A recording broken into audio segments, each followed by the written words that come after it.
Mga ka-Brady, napansin mo ba pareho tayo ng ginagalawang mundo. Same market, same technology, same information. Pero bakit magkakaiba tayo ng resulta pagdating sa financial journey natin? Bakit may isang tahimik lang, walang flex, pero after 10 years, financially free na? Habang yung iba, araw-araw nakamonitor, pagod, stressed, pero parang walang progress. Hindi ito dahil mas matalino sila. Hindi rin dahil mas swerte sila. Ang pinakamalaking difference, kung paano sila mag-isip. Kasi sa totoong buhay, you don't rise to the level of your strategy. You fall to the level of your psychology. So, today, pag-uusapan natin ang pinaka hindi itinuturo sa school. Paano mag-isip ang mga wealth architects? Paano sila nananatiling kalmado habang ang iba nagpapanik? Paano sila kumikita kahit matagal ang resulta? If gusto mong baguhin ang financial future mo, you don't start with money. You start with your mind. Let's dive in. Isa sa pinaka-common na tanong na naririnig ko, Brady, sure win ba to? Sigurado ba to? Mga ka-Brady, real talk tayo. Walang sure win. Hindi sa investing, hindi sa business, kahit sa career, wala. Dito na nagkakatalo ang karamihan kasi hinahanap nila ang certainty sa isang mundo na built on uncertainty. Ang mga wealth architects, iba ang tanong nila. Hindi. Sigurado ba to? Ang tanong nila, okay ba ang odds dito? They think in probabilities, not promises. So instead na emotional ang decision mo, nagiging strategic. Tatlong tanong ang ginagamit nila. Ano ang downside kung mali ako? Kayang-kaya ko bang i-absorb to? O baka ikalugi ko to emotionally at financially? Ano ang upside kung tama ako? Malaki ba ang reward? Worth it ba yung risk? Ilang beses ko pwedeng ulitin to? Kasi kung one-time shot lang to, delikado yan. So, ganito yan.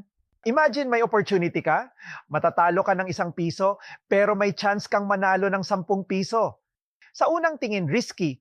Pero kung isipin mo, kahit matalo ka ng 5 beses, it's a ₱5 loss. At isang panalo mo lang, ₱10 agad. Bawi ka na, may kita ka pa. That's expected value thinking. Pero ang problema, ang karamihan sa atin, ayaw matalo, kahit maliit. Ayaw ng discomfort, ayaw ng temporary loss. Kaya ang ginagawa nila, wala silang ginagawa. Or worse, pumapasok lang pag sigurado na at alam naman natin kung kailan yun, too late na. Pero ang wealth architect, tinanggap na nila na part ng game ang small losses. Hindi sila emotionally attached sa bawat galaw. At lagi nilang iniisip, this is just one of many plays. So kahit pareho kayo ng market na tinitignan, ikaw naghahanap ng certainty, sila naglalaro ng probabilities. At yun ang dahilan kung bakit magkaiba ang ending nyo. Aminin natin, hindi market ang pinakamalaking kalaban natin. Hindi rin pera. Ang totoong kalaban, yung taong nakikita mo sa salamin, yung ego natin. Ganito magsalita ang ego. Huwag kang umatras. Baka isipin ng iba na talo ka. Sayang na, andyan na baka bumalik pa. Hindi ka pwedeng magkamali. Effort mo to, di ba?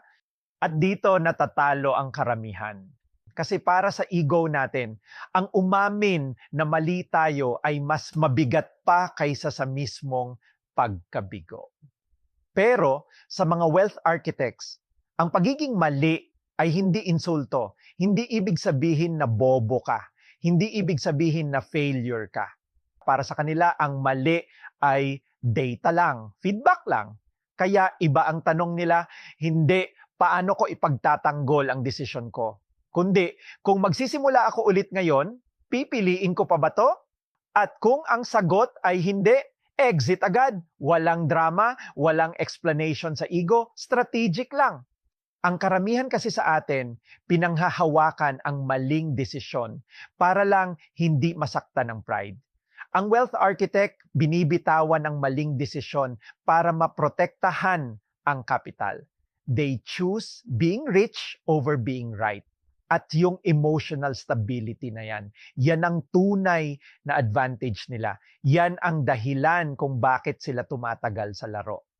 Kasi sa investing, hindi na nanalo yung pinakamatalino, hindi rin yung pinaka-aggressive. Ang nananalo ay yung kayang mag-control ng sarili. They survive long enough to eventually win big.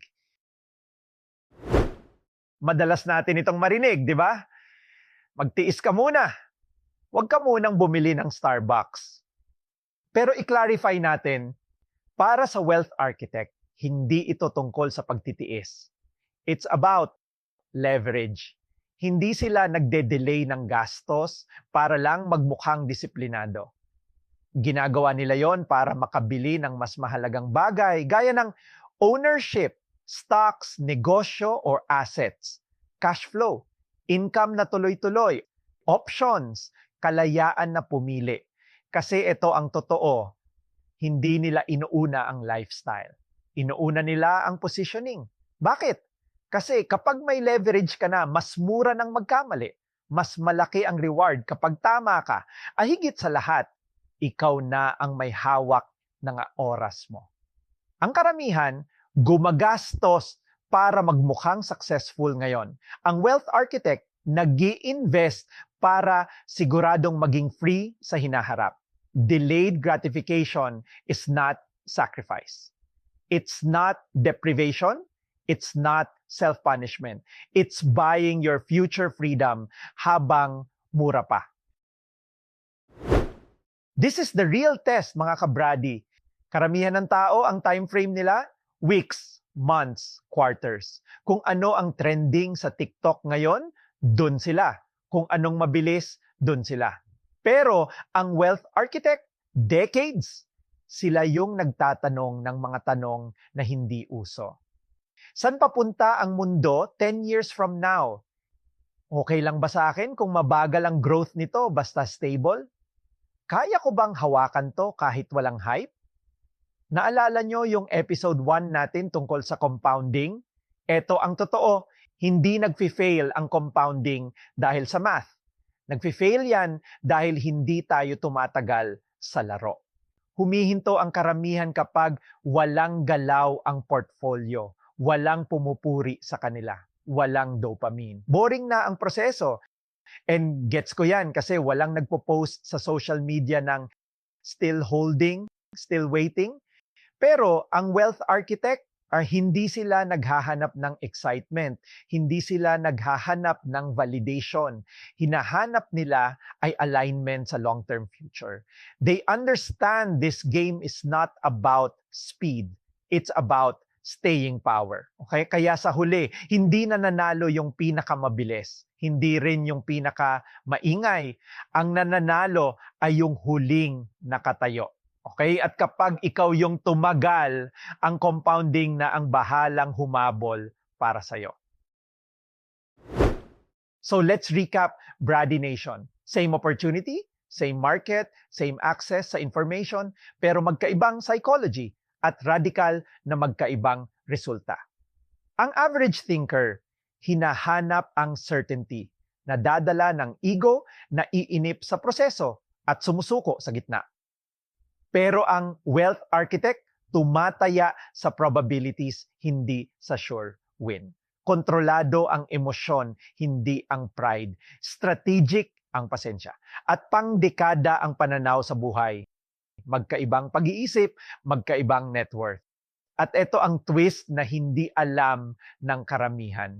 You're not behind dahil mas mababa ang kita mo. Behind ka dahil mali ang allocation mo. Kaya sa next episode, papasukin na natin kung saan talaga nananalo ang mayayaman. Episode 4 is about capital allocation mastery, cash versus growth versus optional bets. Kailan ka magko-concentrate at kailan ka magda-diversify. At paano mag-rebalance ang mga totoong mayayaman. Kaya kung gusto mong matutong mag-isip at maglaro tulad ng isang wealth architect, hit like, subscribe, at maging parte ng Brady Nation. Laging tandaan, mga ka-Brady, ang pagyaman hindi tsamba, it is design. This is Investing Brady. Let's keep building our system. Kita-kits sa next episode.